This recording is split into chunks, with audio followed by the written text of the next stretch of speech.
Hola a todos, en este vídeo voy a mostrar cómo conectar estos auriculares a un MacBook.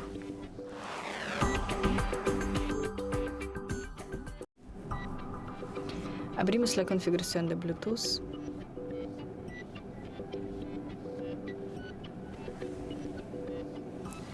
Abrimos el estuche de los auriculares.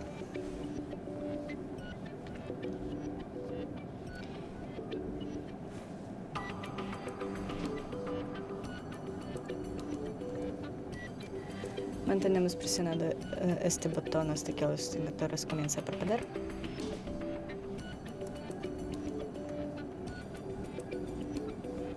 Y seleccionamos los auriculares en la lista de dispositivos disponibles.